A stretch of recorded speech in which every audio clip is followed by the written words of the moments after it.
और मेरी उम्र 20 साल है। मैं दिखने में बहुत ही खूबसूरत हूँ।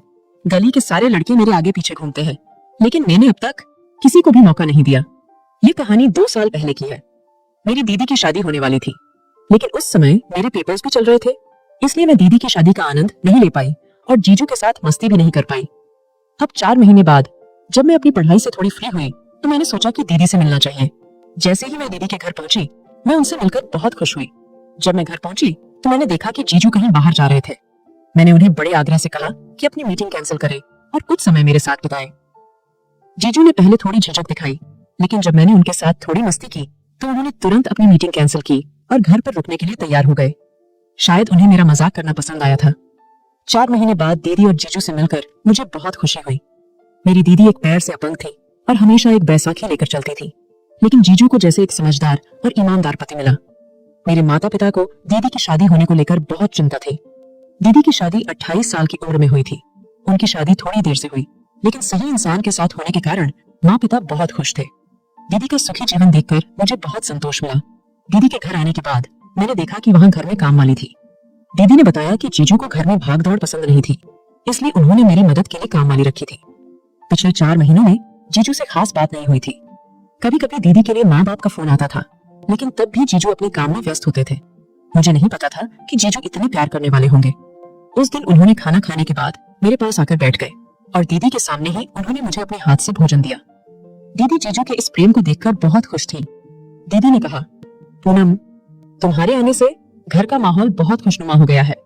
उनके इस बयान पर जीजू ने भी मेरी तारीफ की और कहा, सच में पूनम के आने से घर में खुशी का माहौल बन गया है। बातचीत करते करते जीजू ने मेरे गले में हाथ डाल दिया। मुझे लगा कि यह सब उनकी सामान्य मस्ती है। रात को खाने के बाद जीजू सभी के लिए मसाला पान लाए। मैं पान नहीं खाती, इसलिए मैंने वह नहीं खाया। थोड़ी देर सभी के साथ बातें करने के बाद मैं अपने कमरे में आ गई। जैसे ही मैं कमरे में गई, मैंने लाइट बंद कर दिया और सोने की तैयारी करने लगी। तभी दरवाजा बजा। जीजू मेरे पास बचे हुए मसाला पान के साथ आए। मैंने उनसे कहा, जीजू, मुझे पान पसंद नहीं है, इसलिए मैंने सबके साथ पान खाने से मना कर दिया। इस पर जीजू ने कहा, पहली बार मैंने तुम्हारे लिए कुछ खास लाया हूँ और तुम मुझे नाराज कर रही हो। वो उसे देकर छोड़ देना, यही मेरी आदत है। अभी भी मैं वही करने आई हूँ। मैं पान नहीं खा रही थी, इसलिए जीजू थोड़े नाराज हो गए थे। मुझे उन्हें नाराज नहीं करना था, इसलिए मैंने उनसे पान लेकर तुरंत खा लिया। मुझे देखकर जीजू को अपने कमरे में जाना चाहिए था, लेकिन वो तो मेरे सामने ही खड़े थे। मैंने उनसे पूछा, क्या आपको इस कमरे से कुछ सामान चाहिए? उन्होंने कहा, नहीं नहीं, मुझे पान खाने के बाद तुम्हारे होंठ कैसे लाल हो जाते हैं ये देखना है, इसलिए मैं यहाँ थोड़ा और रुक गया। जीजू की बातों पर मैं क्या रिएक्ट करूं, ये समझ नहीं आ रहा था। फिर भी मैंने उनके सामने सामान्य मुस्कान दी। उस रात जब मैंने पूरी पान खा लिया, जीजू ने मेरे कमरे से बाहर जाते वक्त मुझे गले लगाया और गुड नाइट कहा। जीजू की मुंह पर जो खराब नजर थी, मैं समझ नहीं पाई। अगले दिन सुबह मैं 9 बजे उठकर फ्रेश होकर कमरे से बाहर निकली। तब जीजू अपनी ऑफिस की बैग के बजाय एक ट्रैवलर बैग लेकर कहीं जा रहे थे। देखकर समझ गई कि वो कुछ दिनों के लिए बाहर जा रहे हैं। मैंने फिर से उन्हें रोकने की कोशिश की और कहा, जीजू, मुझे यहाँ आए 1 ही दिन हुआ है। साली के साथ गप्पे मारने का समय छोड़कर आप तुरंत काम के लिए निकल रहे हैं। थोड़ा टाइम साली को भी दीजिए। जीजू ने कहा, पूनम, मेरा बहुत जरूरी काम है। काम खत्म होते ही मैं तुरंत घर आऊंगा। मुझे भी तुम्हारे साथ घर पर रहने की इच्छा है, लेकिन क्या करूं? जब तक मैं काम नहीं करूंगा तब तक मैं तुम्हारी दीदी का पेट नहीं भर पाऊंगा। जीजू को उनके काम के लिए बार बार रोकना मुझे सही नहीं लगा, इसलिए मैंने उन्हें जाने दिया और कहा, जितना जल्दी हो सके घर आने की कोशिश करो। जीजू ने दीदी को उनके कमरे में रुमाल की जोड़ी लाने के लिए भेजा। दीदी ने मुझे भी उसके साथ उसके कमरे में ले जाने के लिए कहा। वो वॉशरूम गई और उसने मुझे कपाट से रुमाल निकालने को कहा। मैं रुमाल खोजने में बिजी थी, इसलिए उस कमरे में कौन आया इस पर मेरी नजर नहीं पड़ी। अचानक मेरे गाल पर किसी ने चुंबन ले लिया। सब कुछ एक पल में हुआ। मैंने पीछे मुड़कर देखा तो वो जीजू थे। उन्होंने मेरे गाल पर चुंबन लिया। मैंने कहा, जीजू, ये कौन सी मस्करी है? उन्होंने कहा, सॉरी पूनम, मैं तुम्हें कुसुम समझ रहा था। मुझे दीदी समझने का कोई मतलब नहीं था। न मैंने उसके कपड़े पहने थे, न मैं उसके जैसी दिख रही थी। जीजू ने कहा, कुसुम और तुम्हारी ऊंचाई बिल्कुल एक जैसी है, इसलिए मुझे समझ में नहीं आया कि तुम पूनम हो। जीजू बोल ही रहे थे कि दीदी वॉशरूम से बाहर आई। दीदी हमारे पास आकर खड़ी हुई। जैसे ही जीजू ने उनके गाल पर चुंबन लिया, मैं लजा गई और उनके कमरे से बाहर निकल गई। मेरे पीछे वो दोनों भी बाहर आए।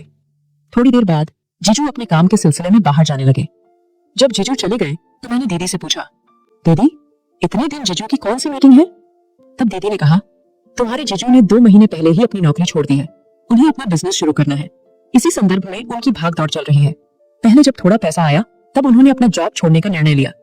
शादी की शुरुआत में मैंने भी चाहा था कि मेरे पति मेरे साथ घर पर रहे। तब मेरे अड़ियलपन के कारण समीर ने मुझे समझाया कि आगे हमारा भविष्य है और हमें बच्चों का भी सोचने की जरूरत है। आजकल खर्चा कम नहीं है, इसलिए मुझे ज्यादा सेविंग करने की जरूरत है। तब से मैंने समीर को कहीं जाने से नहीं रोका, तो दौड़ भाग पैसा कमाने के लिए कर रहा है। दीदी और जीजू के बीच काफी अच्छी समझ थी। देखते देखते जीजू को बाहर गए 1 सप्ताह बीत गया। उस 1 सप्ताह में दीदी और जीजू के बीच इतनी बातचीत भी नहीं हुई। मैंने जीजू को मैसेज किया कि मैं उनका इंतजार कर रही हूँ। उन्होंने जल्दी वापस आने का रिप्लाई किया, लेकिन अगले 4 दिन और बीत गए। पूरे 10 दिन के बाद जीजू घर आए। जब वो घर आए तो उन्होंने मेरी और दीदी के लिए खूबसूरत कपड़े लिए थे। जीजू के घर आते ही मैं दौड़ कर गई और उनके हाथ से बैग ले लिया और उसे कमरे में रख दिया। मैंने जीजू से कहा, जब तक मैं यहाँ हूँ मैं आपको कहीं भी जाने नहीं दूंगी। जीजू ने मेरी बात पर सहमति जताते हुए मेरे लिए लाए कपड़ों का बॉक्स मुझे थमा दिया। वो कपड़े बेहद अच्छे थे। उन कपड़ों में मुझे 2 छोटे बॉक्स मिले। उनमें कुछ छोटे कपड़े थे, शायद जीजू ने वो दीदी के लिए खरीदे थे, लेकिन गलती से वो मेरे कपड़ों में आ गए थे। मैं वो बॉक्स लेकर दीदी के कमरे में गई। दीदी उस कमरे में जीजू द्वारा लाए गए कपड़े देख रही थी। मैंने दीदी को वो छोटे बॉक्स देते हुए कहा, दीदी, मेरे रोमांटिक जीजू ने आपके लिए कुछ स्पेशल कपड़े लाए हैं, लेकिन गलती से उन्होंने आपका सरप्राइज मेरे कपड़ों की बैग में रख दिया। मैं हंसते हुए उनसे बात कर रही थी, लेकिन मुझे लगा कि बेचारे जीजू का सरप्राइज बेकार हो गया। जब दीदी ने उस बॉक्स को लिया तो कपड़ों का साइज देखकर बोली, कदाचित समीर से खरीदने में थोड़ी गलती हुई है। उसने ये कपड़े मेरे लिए नहीं लाए हैं क्योंकि ये कपड़ों का साइज मेरे से मैच नहीं करता। ये बहुत छोटे हैं। दीदी का जवाब सुनकर जीजू ने कहा, शायद मैंने गलती से गलत साइज के कपड़े ले लिए हैं। अगली बार जब मैं उस शहर में जाऊंगा तो दुकानदार से इन्हें वापस करूंगा। रात को सोते समय मैंने पोजीशन बदलते ही अपना हाथ बिस्तर के दाईं तरफ रखा और वो किसी व्यक्ति के हाथ पर जा गिरा। जब मैंने तीसरे हाथ का एहसास किया तो मैं एकदम चौंक गई। कमरे का लाइट जलाते ही मुझे जीजू नजर आए। रात के 1 बजे जीजू को मेरे बिस्तर पर बैठे देखकर मैं बहुत डर गई। मैंने कहा, जीजू, आप इस वक्त मेरे कमरे में क्या कर रहे हैं? जीजू ने कहा, पूनम, पहले अपने चेहरे के डर को दूर करो। मेरे घर में मेरे अलावा कोई और नहीं आ सकता, ये याद रखो। मैंने कहा, ठीक है जीजू, लेकिन आप यहाँ इस वक्त क्या कर रहे हैं? आधी रात को मेरे पास बैठने का क्या मतलब है? जीजू ने कहा, मैं तुम्हें कुछ देने आया था। उनके पीछे के हाथों को आगे करते हुए उन्होंने वो 2 छोटे बॉक्स मेरे हाथ में रख दिए और कहा, ये स्पेशल कपड़े मैंने तुम्हारे लिए ही खरीदे हैं। एक बार देखो, तुम्हें ये जरूर पसंद आएंगे। मैं उनकी साली हूँ, पत्नी नहीं, इसलिए जीजू ने मेरे लिए वो पर्सनल कपड़े खरीदने का सोचा। ये मेरे लिए अजीब था। वो बॉक्स मेरे हाथ में देते समय वो मुझे अजीब तरीके से देख रहे थे। इतना ही नहीं, उन्होंने मेरे हाथों को अपने दोनों हाथों में मजबूती से पकड़ रखा था। मुझे उनकी नजर ठीक नहीं लग रही थी। उस समय मैं चाहती थी कि जीजू कमरे से बाहर चले जाए। मैंने कहा, मेरे लिए खरीदने के लिए धन्यवाद और गुड नाइट, और इस तरह मैंने जीजू को कमरे से बाहर निकाल दिया। अगले दिन जब मैंने तैयार होकर नाश्ते के लिए बाहर आई तो डाइनिंग टेबल पर मुझे सिर्फ जीजू नजर आए। वो वहाँ समाचार पत्र पढ़ रहे थे। दीदी अपनी काम के साथ किचन में नाश्ता बना रही थी और मैं डाइनिंग टेबल पर बैठ गई। वहां बैठते ही जीजू ने मेरे कान में कहा, पूनम, वो स्पेशल सेट जो मैंने तुम्हारे लिए लाया था, क्या तुमने पहना है? वो तुम्हारे पर फबरा है ना? मुझे ये सवाल बिल्कुल भी पसंद नहीं आया। मुझे समझ नहीं आ रहा था कि जीजू को मुझसे ऐसे सवाल करने की हिम्मत कैसे हुई। मैंने बस दीदी की वजह से शांत रहने का फैसला किया और वहां से चली गई। दोपहर में अचानक माहौल बदल गया। चारों तरफ ठंडक बढ़ गई और कुछ ही समय बाद जोरदार बारिश शुरू हो गई। दीदी और मुझे बारिश बहुत पसंद थी, तो मैंने जीजू का हाथ पकड़कर उन्हें टेरेस पर जाने के लिए ले जाने लगी। जीजू मेरे साथ घर के दरवाजे तक आए, लेकिन दरवाजे के पास आकर उन्होंने कहा, तुम आगे जाओ, मैं सबको लेकर आऊंगा। कुछ समय पहले जब हम खाना खा रहे थे, जीजू ने मुझे इशारा किया था कि मैं बहुत सुंदर लग रही हूँ। पिछले कुछ दिनों से उनकी मेरे प्रति रवैया बदल गया था और मुझे लगने लगा था कि शायद उन्हें मैं पसंद करने लगी हूँ। जीजू की परीक्षा लेने के लिए मैंने उनका हाथ पकड़ा और उन्हें अपने साथ टेरेस पर ले जाने लगी। मुझे लगा कि वो दीदी का विचार नहीं करेंगे, लेकिन मैंने सोचा कि यह गलत होगा। उन्होंने मेरा हाथ छोड़कर अपनी पत्नी को उठाकर टेरेस पर ले गए। वो दोनों टेरेस पर पूरी तरह से भिज रहे थे। दीदी को फोटोग्राफी का बहुत शौक था। उन्होंने अपने लिए एक कैमरा भी खरीदा था। उन्होंने कहा, पूनम, जाओ मेरे कैबिनेट से मेरा कैमरा निकाल कर लाओ। इस साल की पहली बारिश में हम दोनों का खूबसूरत फोटो क्लिक करते हैं। दीदी की बात सुनकर मैं तुरंत उनके कमरे में गई और कैमरा खोजने लगी। काफी देर तक मैं उसके कमरे में रही, लेकिन कैमरा नहीं मिला। जब मुझे कैमरा हाथ लगा तो मैं कमरे से बाहर निकली और देखा जीजू वहां थे। उन्होंने कहा, पूनम, मैं तुम्हें बुलाने आया था। तुम्हें कितनी देर हो गई? मुझे लगा तुम्हें कैमरा नहीं मिला होगा।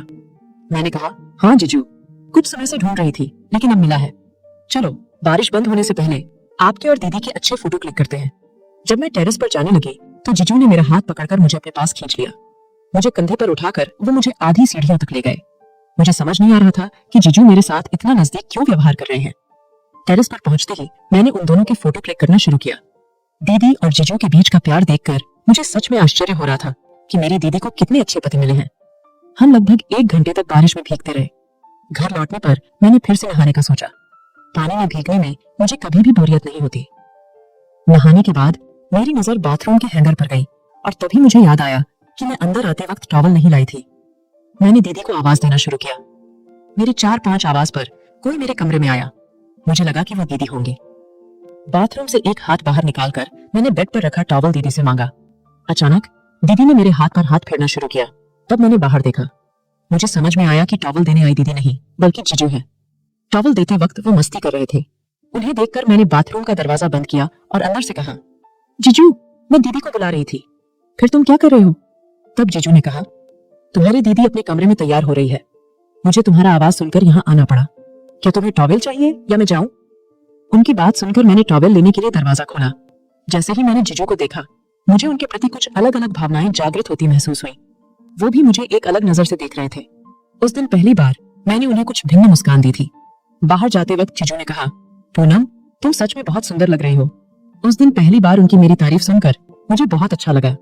जब मैंने तैयार होकर दीदी के कमरे की तरफ बढ़ी तो मेरे मन में अलग अलग ख्याल आने लगे।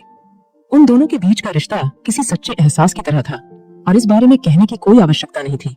रात को अचानक मुझे महसूस हुआ कि मेरे पास कोई बैठा हुआ है। धीरे धीरे मुझे अपने चेहरे पर भी किसी का हाथ महसूस होने लगा। जब मैं कमरे की लाइट जलाती हूँ तो मुझे संदेह था कि वह वही व्यक्ति है जो मेरे बगल में सोया था। जीजू मेरे बगल में थे और उनकी नजर मुझ पर घूम रही थी। मुझे यह धीरे धीरे समझ में आ रहा था। मैंने उन पर गुस्सा नहीं किया। मेरा हंसता हुआ चेहरा देखकर जीजू ने कहा, पूनम, तुम्हारी सुंदरता ने मुझे यहाँ खींच लाया है। मैं तुमसे प्रेम करने लगा हूँ। जीजू के इन शब्दों पर मैंने हल्की मुस्कान के साथ कहा, जीजू, तुम्हारे लिए लाए गए वो स्पेशल कपड़े मुझे बहुत पसंद आए। जीजू ने कहा, तुम्हारी बात सुनकर मुझे लगता है कि तुम्हें भी मेरे प्यार को मानना चाहिए। मैंने कहा, जीजू, तुम जब मेरे बगल में बैठे हो तब भी मैं तुम पर नाराज नहीं हुई। इसका क्या अर्थ है? तुम्हें इसे समझ लेना चाहिए। जीजू को मेरा इशारा समझ में आ गया था। उन्होंने कहा, पूनम, मुझे तो विश्वास ही नहीं हो रहा कि तुमने मेरा प्यार स्वीकार कर लिया। मैंने कहा, हाँ जीजू, मैंने तुम्हारा प्यार स्वीकार कर लिया है, लेकिन मैं जानती हूँ कि तुम दीदी से ज्यादा प्यार करते हो। तुम्हारा दीदी के प्रति वही प्यार तुम्हें मेरे पास आने से रोकेगा। जीजू ने कहा, मेरी दीदी पर मेरा कोई प्यार नहीं है। मैंने उसे एक बेचारी समझकर उससे शादी की है।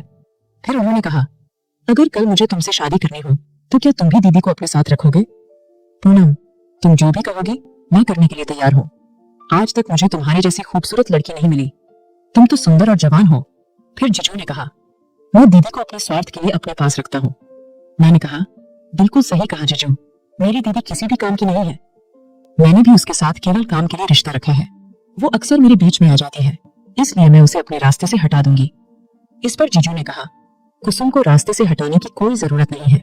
अगर वो हमारे बीच से हट गई तो हर महीने उससे लाख रुपए मिलना बंद हो जाएंगे। इस समय मेरा बिजनेस इतना खास नहीं चल रहा है।